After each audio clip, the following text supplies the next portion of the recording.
Hey, That's why awesome. not?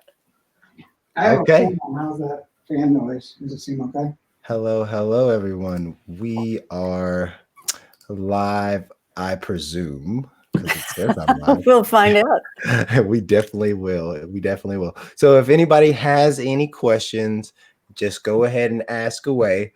But today we have Nina Lockwood on, and we are just going to have a conversation about whatever shows up for us. Sounds good to me.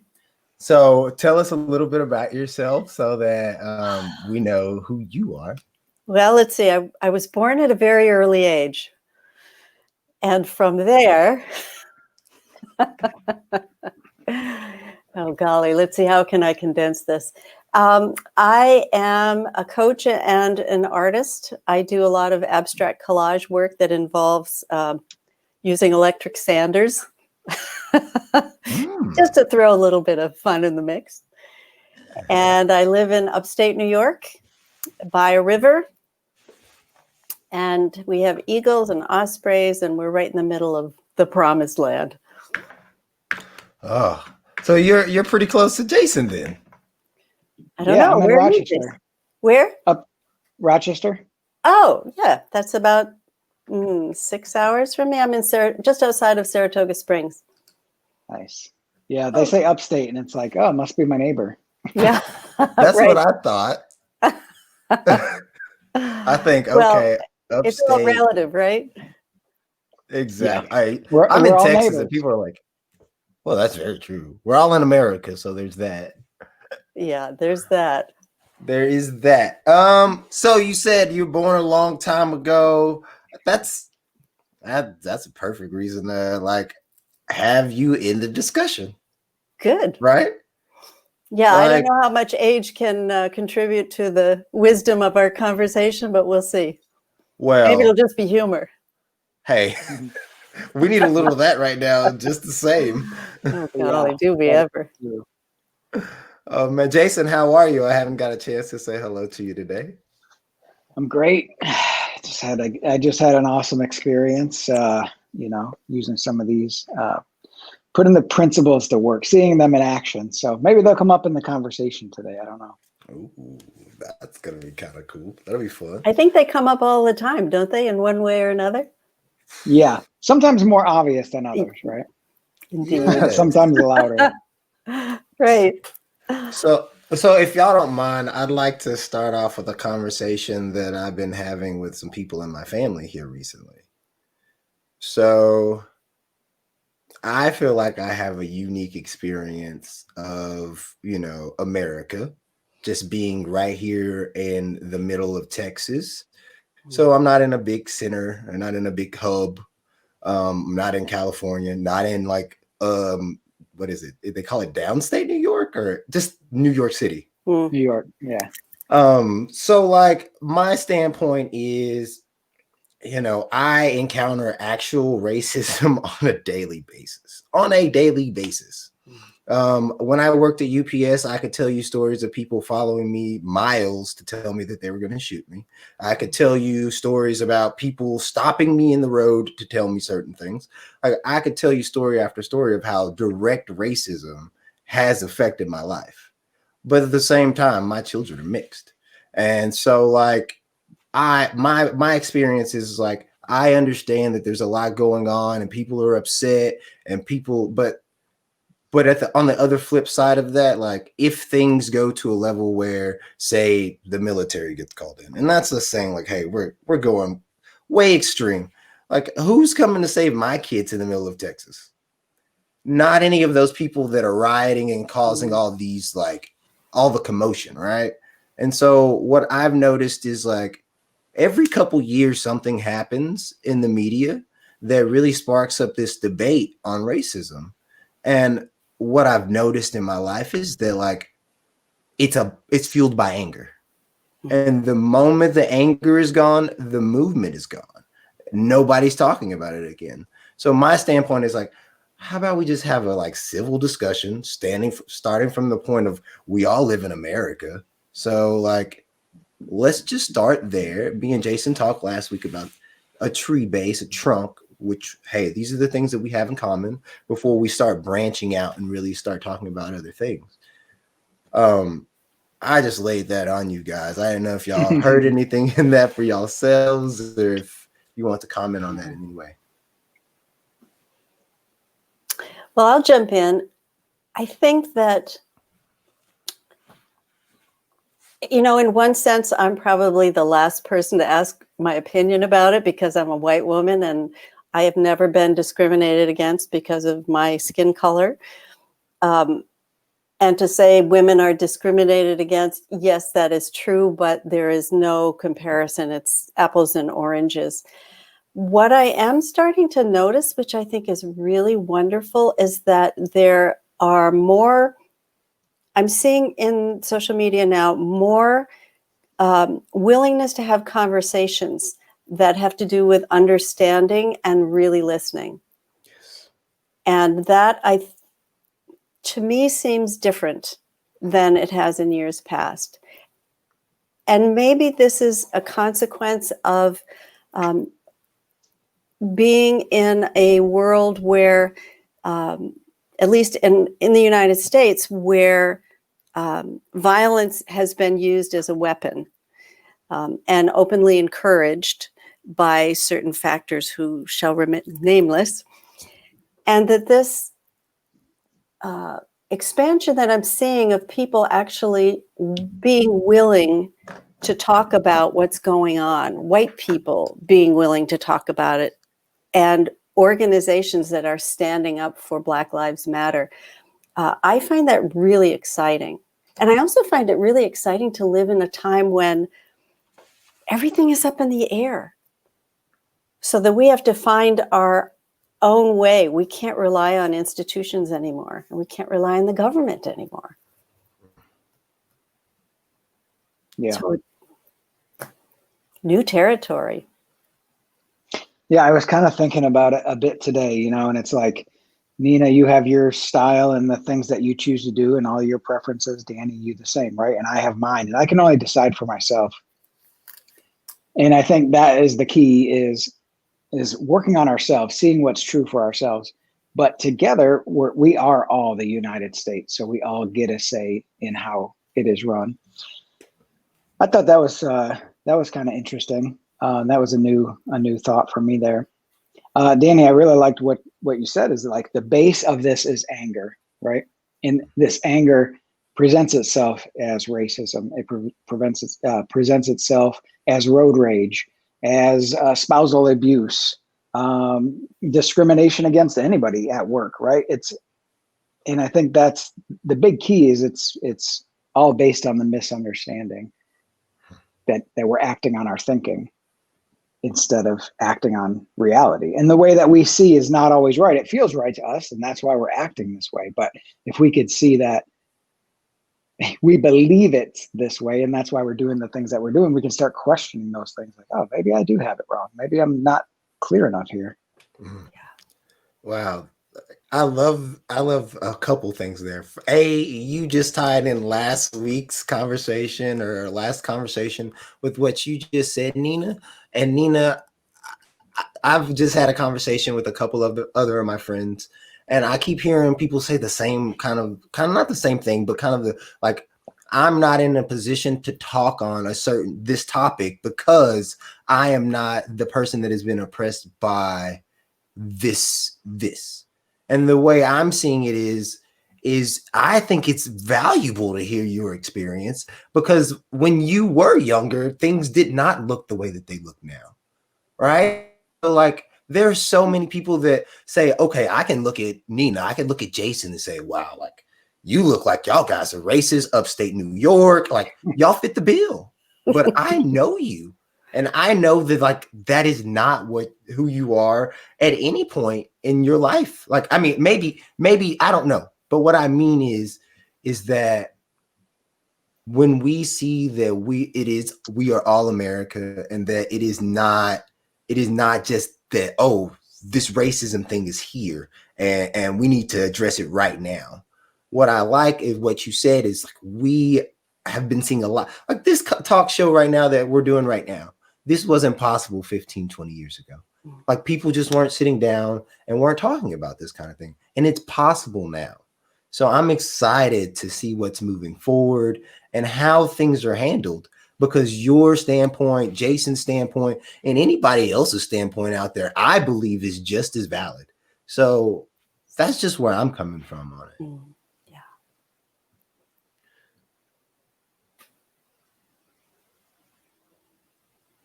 Well, there's a lot to what you're saying. And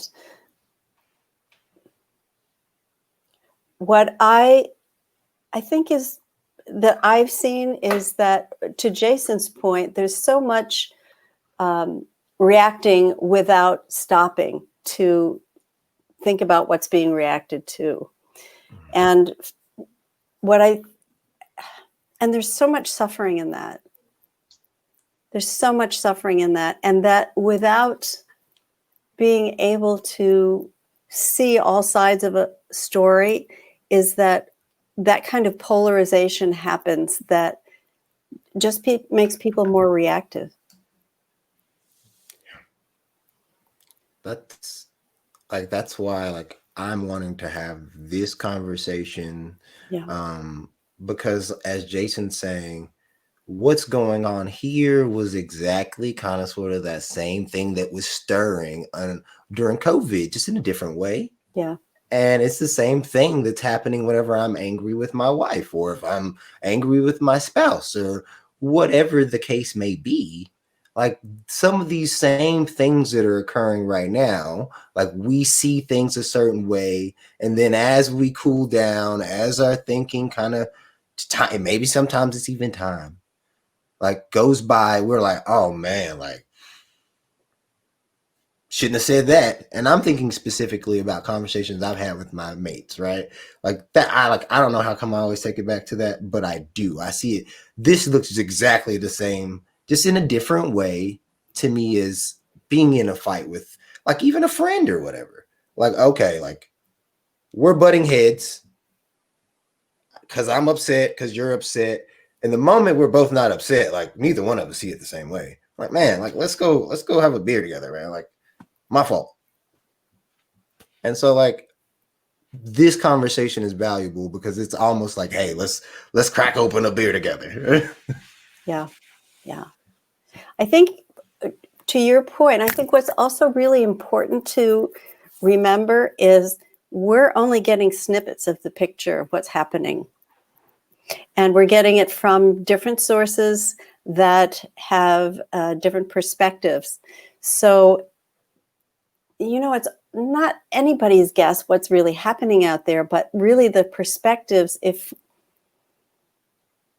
it takes a certain ability and willingness to step back from it and really say what is going on here and how do you see it, and compare notes, because otherwise we just get locked into our own perspective and we don't know how much validity it has, if any, because there's a story just the opposite. Yeah, I think that's key too, is because, is it our place to go, like Danny and I were talking about, is it our place to go to the mom in the grocery store, the dad in the grocery store? Like, you shouldn't be talking to your kid like this, right? Is that our place? But if we're sitting down with a friend and a friend says something that we don't agree with, then just like we do in our coaching, right? We sit down and we compare notes, like, oh, I wonder why they see it this way, right? And maybe we gain a little insight, and maybe they gain a little insight. Maybe they don't, right?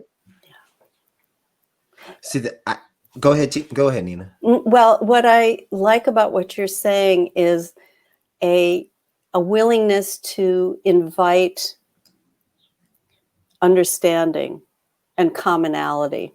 And I think that's what is largely missing when we have the situation that we do right now. It's either black or white for a lot of people, rather than being able to step back a little bit and really look at all sides of things, so that we can see where our thinking is confused or just not clear, or we've got the wrong information. Yeah. Oh, hey, that's what the beauty of talking from our own experience versus trying to like generalize about what the person down the road thinks or the person across the street. I think that there's so much value in that. along with a lot of what you're saying, Jason. We were talking to a friend earlier today, right? And that came up. That exact thing is like, hey, whose experience is it that, like, when is it that we step in, right? Like, I don't, like, I'm not stepping in whenever it's the guy across the street. I don't know the guy well enough.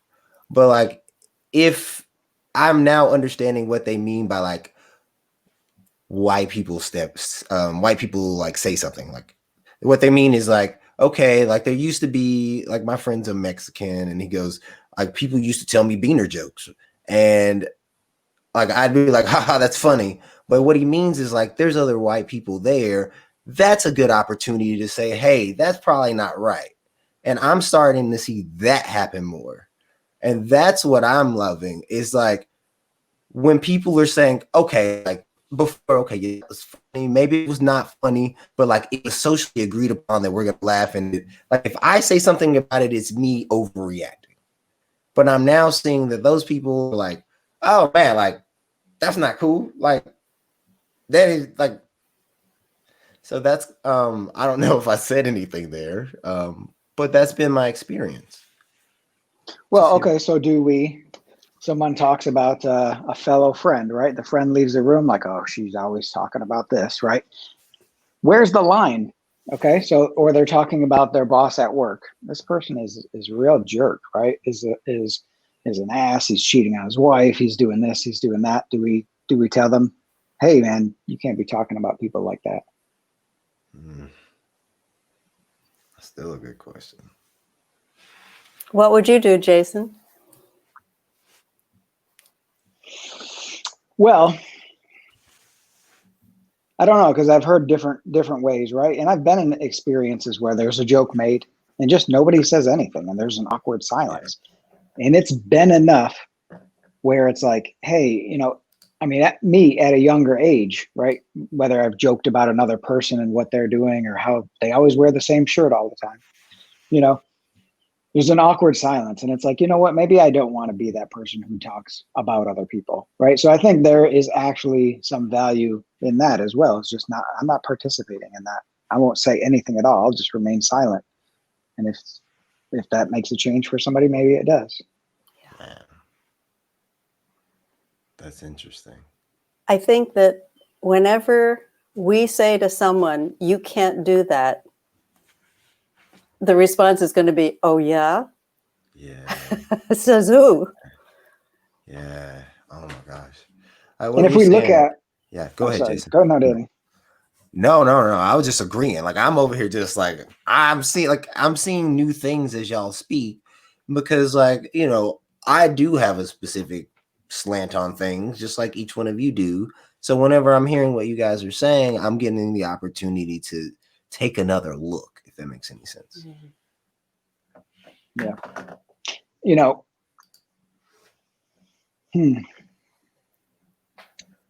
Forgot what I was going to say. No, what I was going to say is, right, so if the three of us, right, we're in the same training and we understand that people are acting according to their thinking. So like Nina, like you were saying, going up to somebody and saying, hey, you can't be doing this. It's not right, right? To them, that is their reality. Like, that is truth. And we're telling them that it's not truth, right? And then I think that's where people come in and they bash heads like, how could you not see this? This is totally reality. But they don't see that we're all living in our own separate realities. So then, like Regis is saying here, like he's making like a good point that a lot of people wonder about. He's making the point of, okay, like, but if you say something, that gives us the opportunity to actually do something versus just having that silence, because the silence is powerful, right? Like, the silence is powerful, but what a lot of people are wondering is if the silence is what's kind of sort of continuing this to roll along. That's a really good point. And I'm not saying, and I don't think Jason is saying nobody should do anything, that we should just remain silent. But I think how we do it, how we respond to a situation when there is suffering or violence being perpetrated, how we do it, where we come from is very powerful in and of itself. So we're not just bystanders. We're not just saying, well, I understand that they are responding based on their thinking and it's different than mine, and so what, it doesn't matter. It does matter because we're all connected, and where we come from, I think, can reflect that. What I hear and what you're saying is relationship coach here checking in. What I hear you saying is whenever me and my wife are in a fight, like, and I say something to her, that sounds significantly different than if I step away for a second, let myself breathe. Me and Jason talk a lot about burnt eggs. If I have burnt eggs and I let that breathe for a second, I step away, I talk to my wife differently in the conversation, because burnt eggs are really a funny thing, like, to me. So like, if I wait a couple hours and I'm like, those eggs are burnt, like, that's a different conversation than, these eggs are burnt right here. What were you thinking? Like, I know what she was thinking. She's got kids. Like, there's so many other things. Mm. And when we realize that, hey, whenever we're in our thinking, whenever we're like super wound up about something, that almost, like, in my opinion, never is the best time to respond, to interact. Is that kind of sort of what you're seeing there? Yeah. What it reminds me of is that when I've been in similar situations, because I hate burnt eggs, how I respond can either sound very accusatory to the person who's gone to the effort to make them, or I think that point of stopping and noticing before something just comes out of my mouth is really the ticket to a whole different quality of relationship, because it's not just based on action reaction. There's some thought being put into it. There's another way to look at things and another way to consider that we're in a dialogue.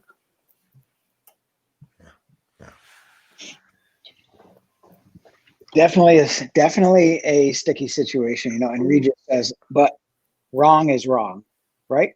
But who decides what is wrong?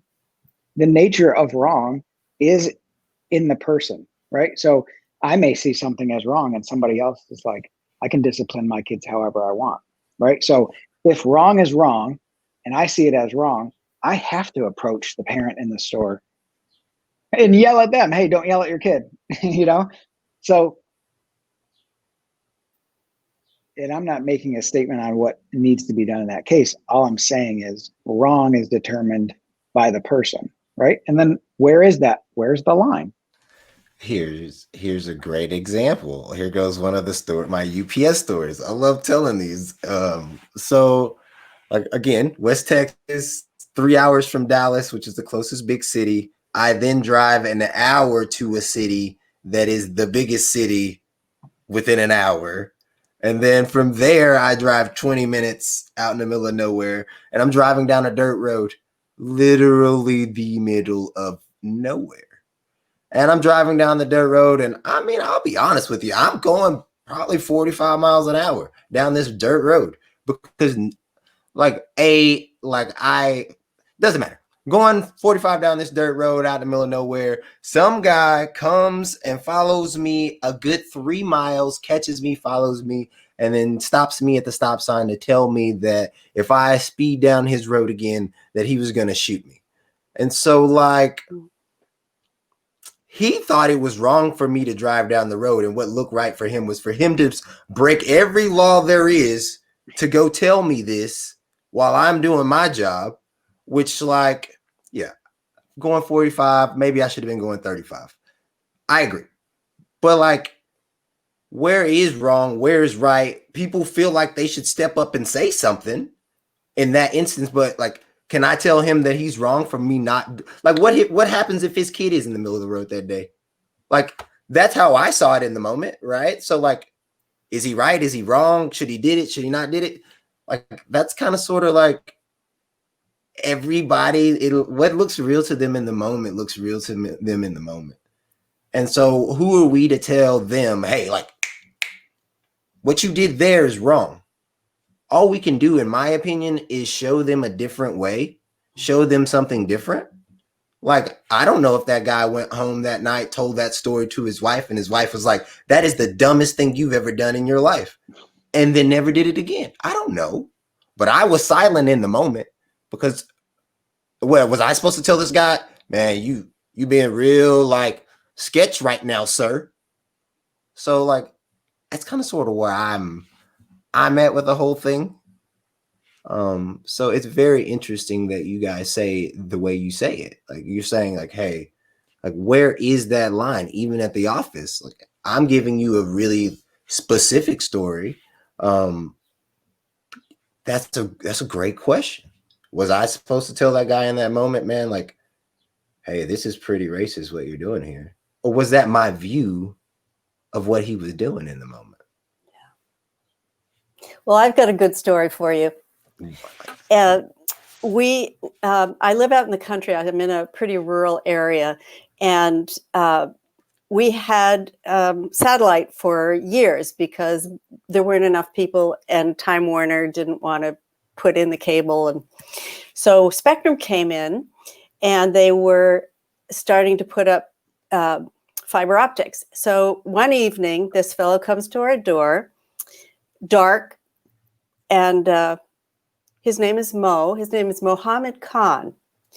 And he's got all his badges and his hat and stuff. And it turns out he moved to this country from Afghanistan when he was 13.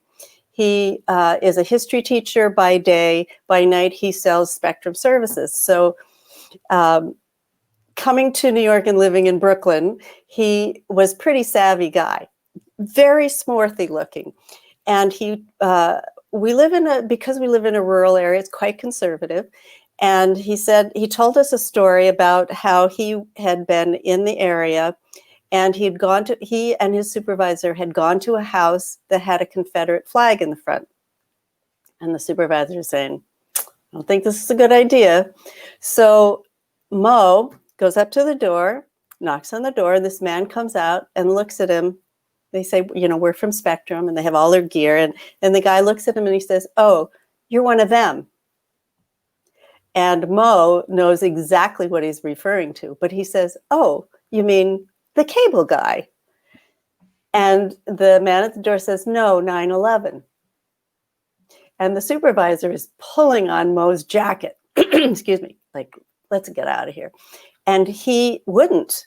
He said, well, he said, during the Afghanistan war, I was a translator for the US for 4 years. And I like to think that I served my country. Did you? And the man said, no. And they ended up having a dialogue. The consequence was which he invited Mo into the house. They had coffee and cigars, and the man saw that he wasn't the stereotype that he had projected onto Mo. And Mo, I just thought it was brilliant that Mo was not going to flip in the bird, walk away, but he persisted in wanting to show this man that there was another side to him.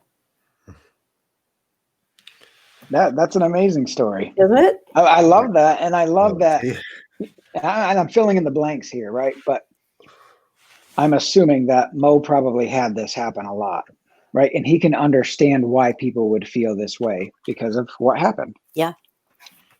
So understanding why another person would act this way because they're believing, maybe Mo didn't think about it this way, right? They're believing a thought that isn't truth, and then they're acting on that thought. Yeah. In Mo's case, this guy is believing that basically he's a terrorist. So he's going to act as if he's a terrorist. But the guy didn't see that it's based on a lie. It's based on a misunderstanding. So in Mo's case, it was more like, hey, this guy he doesn't know. He doesn't understand what's going on. Like, he approached it with probably a little bit of love and compassion. Yeah. Yeah. And this was a guy who, had come to this country when he was 13. He currently is married. He has a 3-year-old kid, supports his father. You couldn't have a better description of a hardworking American who supported the country. And yet what we see, the filters that we put in front of ourselves by these assumptions that we don't question, gets us into a lot of trouble. Yeah. That's it. That hits the nail on the head, however that saying is.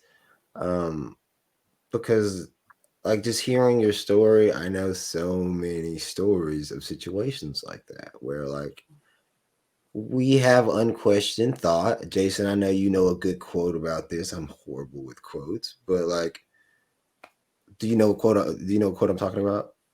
Sid quote. Give him a Yes. hint. Yeah, we're all doing the best we can with the thinking that we have that looks real to us.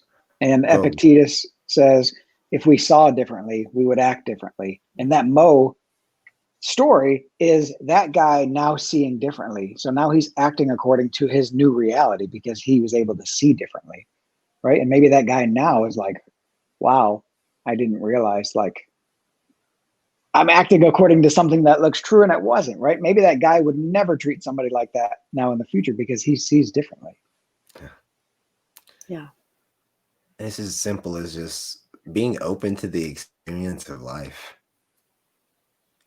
Like in my life, and I really can't talk for anybody else other than myself. When I've seen this, like when I've seen that people act this way whenever they're seeing things a certain way, I do it myself. I know everybody does this. When I know my wife is acting weird, like when I know it, I don't treat her the same as when I think she's doing it.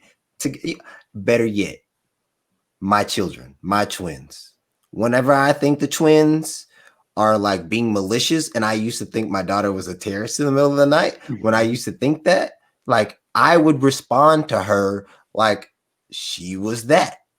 But the moment I was like, she's not doing this, she's not out to get me, she doesn't know anything. Like I have to teach her everything. When I see it from that perspective, it's like, oh, that's kind of cool, man. Like it's easier to say, get off the couch, right?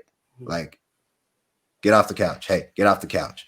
When I don't think she's supposed to like she literally looks at me. She goes, I'm like, she knows I want her to get off the couch. But really what she's saying is like, I know daddy's going to interact with me as soon as I get on this couch. So I'm going to play. And it's awesome that it doesn't matter what like area I look at, where we look at this, like it kind of comes down to the same thing for me. And if you view it as she's being malicious and she's out to get you, right? How old is she? 1.5, 2? Yeah, right there in between. Yeah. But it would be easy to fall into that trap. Like, I swear she's doing this on purpose, right? And if we don't question that thought, then we're going to act on that thought, maybe not full force, but it's still going to be there. And then we're going to come at it in more of an angry fashion. Yeah. Another thing I like about that, the UPS story, right? It's like your truth is you had whatever you were thinking caused you to speed through there, right? Like, oh, there's nobody out, I got to get to my next step. Whatever it is you were thinking, it's not an excuse for us to act however we want. It's just how humans work. We act according to the thinking that looks true to us. We're all guilty of it and we're all innocent of it. But if you were to approach that guy and now you're smashing your truth against his truth, like that's where the violence and the anger comes from. You have no idea what would have came from that. Oh, I have a really good idea what would have came from that. And we would not be having this conversation right now. My supervisor, like several stories about this. My supervisor saved my life. One time, like he told me, he goes, Danny, if anything ever happens out there, just drive away and then call me after you're gone. He's like, don't stay in it. Don't try to fight. Don't do any of that stuff. Just call me. I'll handle it. And I was like, all right, dude. And then these situations happen. And I was so thankful that he told me that because that's what I did. I drove off and it did. And you know how it is. Like if somebody's like, our mentor, Michael, talks about somebody's about to get robbed or something like that. And then, or killed or something. I'm not really familiar with the story too well, but about to get killed. The lady's like, you don't have to do that essentially. And the guy's like, all right, essentially walks off. And then later the lady breaks down. But in the moment, she was as crystal clear as she could be. And that's what I've noticed is when we are in the moment, we are as clear as things are going to be. And we respond to the best thinking that we have. So David didn't know that that was going to save my life that day. You know, I didn't know that David saying that. In fact, I was mad at David when he told me that.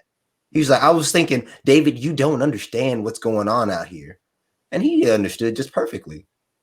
But he, like, what was he supposed to do as my supervisor? You know what I mean? So, like, that's kind of sort of the thing. He can't protect me from West Texas. So, yeah, I got to get better at ending these stories, man. You know what I hear in what you're saying, that in addition to the fact that we are pretty much led around by thoughts, led around by the nose by our thoughts, that beneath that, we all have a wisdom. And that when we take a stop and we are, even that's wisdom, the ability to take a stop and say, wait a minute, I don't like the direction this is going in. Taking that stop gives us the opportunity to look more deeply and come from that place of clarity and wisdom in ourselves, that when we're in a tizzy, we don't have access to it. We're distracted by all the thoughts that we're thinking and how we're reacting to the events in the moment. But taking that stop and having that capacity in us to choose better, to think better, to respond better. If we didn't have that, we'd be screwed. Frankly. But we do. We do have it. We all, and even the people that we think are the most messed up and the most violent and the most evil, they have it too. Harder for them to get to it, but it's built into all of us. Thank God. And when we see this for ourselves, right, we are changing the world. You know, and my trivial example from earlier today, I had a family member text me like, hey, can you help me out with something? Are you around? 10 minutes later, hello, knock, knock, knock. Hello. How come you haven't responded? Basically, this person has done this before. If I just go off of the first thought that comes to me, which is like, you're asking me for help, and yet you're so impatient and you want me to help you, right? You're kicking over the beehive and you want help. But I see thought for what it is, right? I can see that whatever she's thinking, maybe this is an emergency for her, right? Maybe she thinks I got to do this now. Whatever the case is, I can just see it, that she's caught up in some thinking. I don't need to respond in an angry manner. I can get back with her whenever I choose to. But just that, me seeing that this is not some attack on me. This doesn't have anything to do with me. I'm making up the fact that it's a problem. Like, that's adding more peace to the world in that really simple example there. Look, I just want to point out a few things. So, we're saying everybody has their own wisdom. And when we quiet down and not listening to the angry voice inside of our head, right, that you got to say something in this moment, we quiet down, we generally know what to do. Check this out. So another trivial story from me today. I was super excited about this 25-pound quad god mace that I'm supposed to get today, right? Like, I'm so happy about it because it's a beautiful mace. Well, I got it, and the handle was broken, right? And a few months ago, I would have been like livid. And I mean, just like, we need to send everybody a message. We need to post this on Facebook. We need to post this on Instagram. Everybody in the world needs to know that I got this package like this. And the first thing that came to my mind was the guy that delivered it probably was like, this is heavy. I can't believe this. The person loaded in the truck thought the same thing. On its, essentially, they posted, hey, we have stuff back in stock, and they sold out in the matter of 2 hours of everything that they had. So on its direct shipping versus like getting it at their factory, checking, expecting, and then sending it out. So instead of getting upset, I was just like, well, we just need to let them know that like this is broken, whatever they want to do at the time, that's great. Before I would have been like, this is the worst thing ever. what I realized is like, I don't know that I need a 25-pound mace because that is ridiculously heavy for a mace. So wisdom works very interestingly, but it works when we listen to it. So isn't it your right to be angry though? It's my right to be angry about it. Yeah, sure, I could get angry about it, but I get the choice to choose, right? Like, it's a neutral situation, like, until I place something on it. So if I decide to say, yeah, this is the worst thing ever, then I'm going to respond like this is the worst thing ever. But when I say, this isn't a big deal, like the car getting scratched, it's not a big deal. Either it's something or it's not. And if it's something, let's do something about it. If it's not something, then there's nothing to do about it. And there was something to do, and I did that. And then there's nothing, like, I didn't waste extra brain space. I didn't get upset. I didn't get frustrated, and when you carry that kind of stuff around, man, like your kids feel that, everybody in the household feels that. And so, like, I saved how much time and energy just by realizing, hey, everybody else was doing the best that they could with what they had at the moment. I love what you just said, because what I hear in that is that you had the presence of mind, it's an interesting phrase, to not take it personally.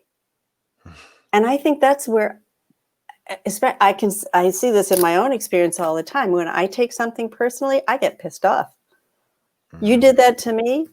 You served me burnt eggs when I said I hate them. Any number of situations, right? When I take it personally, and all of the wisdom traditions in one way or another say, it's not personal. It's just not, because people see through their own lenses and they do what they do. But they're not doing it to me. They're doing it to the projection of me, If they're even doing it to me, they're just doing. That hit me, because I'm telling you this story, right? And me and Jason had the conversation last week about burnt eggs. One of the biggest problems that if you talk to anybody at UPS, I took things personally. And you just like, snow globes are being set down. A lot of you don't know what that is, and maybe we'll talk about that some other time. I can get it in here. There Here's it is. the snow globe. Let's see if I can get it in there. There we go. So a snow globe, you shake it up, it's busy. But the moment you set it down, things kind of sort of settle.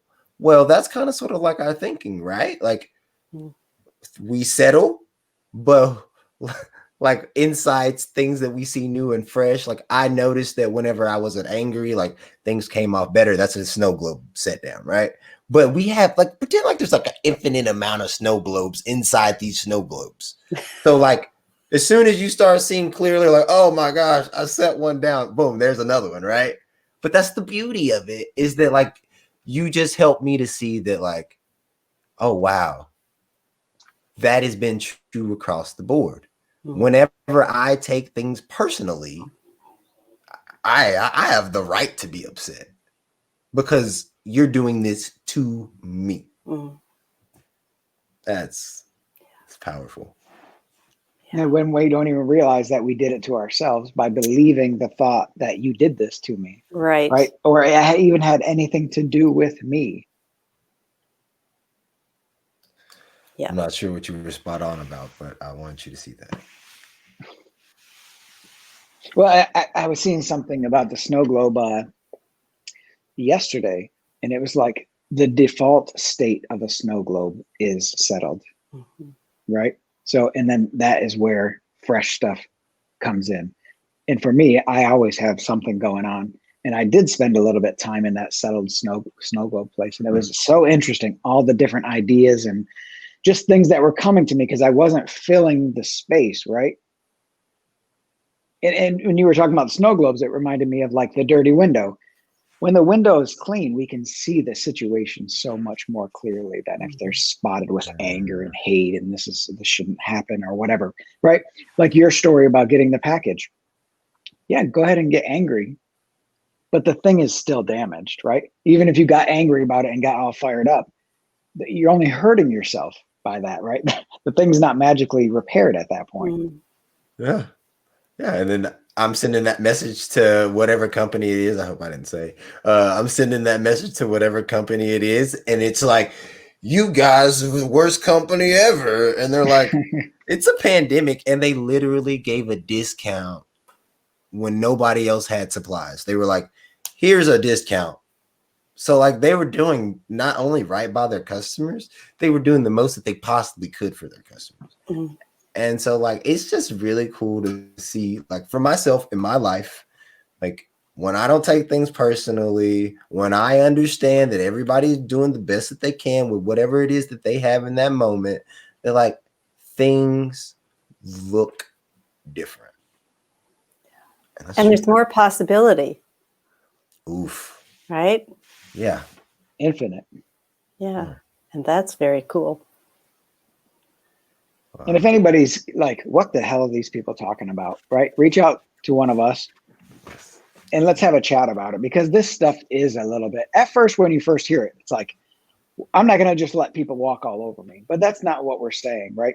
We're saying that the car is scratched. Now, what are we going to do? Because we want to move it in the direction of maybe no car, maybe we don't want the scratch. So now we get the scratch fixed. But the reality of it is cars get scratched, right? So the situation is the situation. Now let's move forward and move it in a direction we'd like to see it go. Exactly. Yeah. Beautifully said.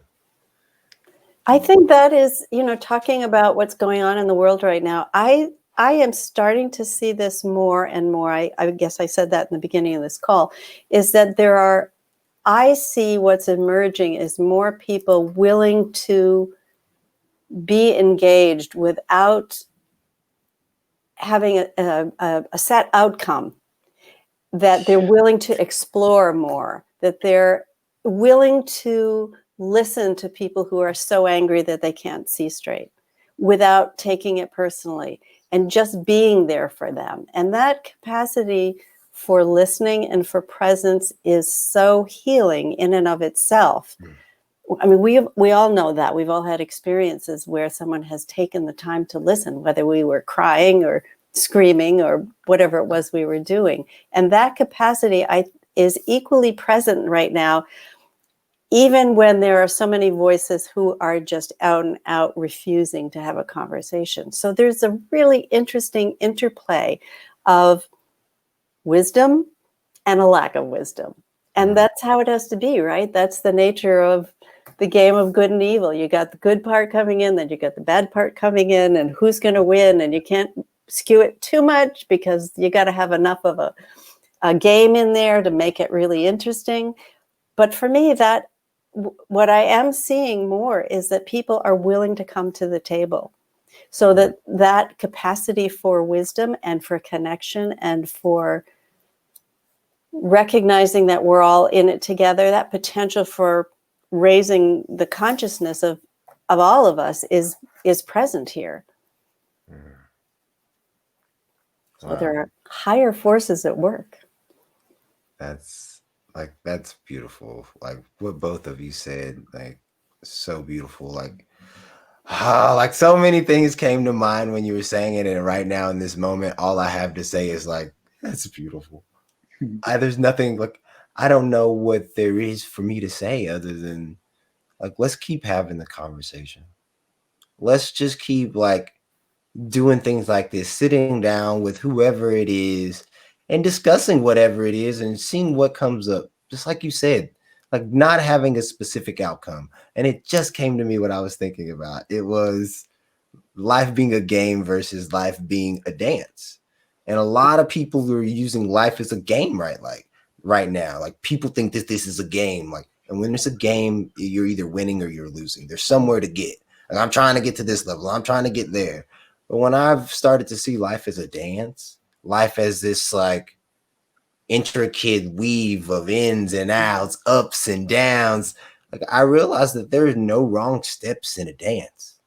Like you learn as you go, like you switch it up when you need to.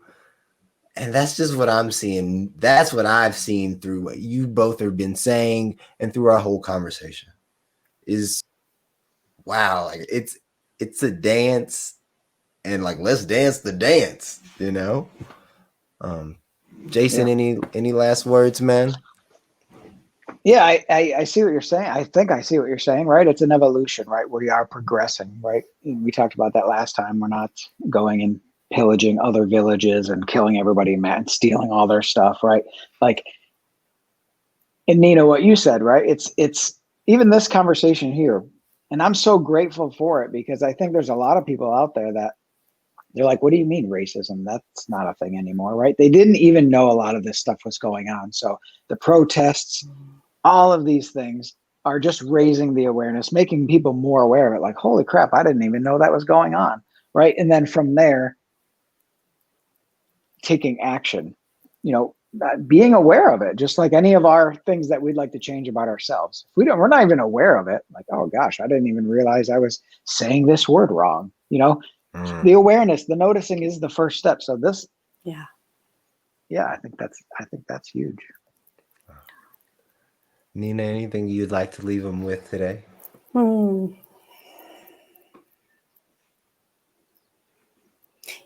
I think what I've been thinking about lately is that we have a human side to us and a divine side to us. So let's all be more divine. It's possible. We've already got it in us. I love that. Let's all be more divine. Y'all take it easy. Thank y'all so much. Thanks so much, Thank Nina. That was you. awesome. Thank you Thank for you. having me.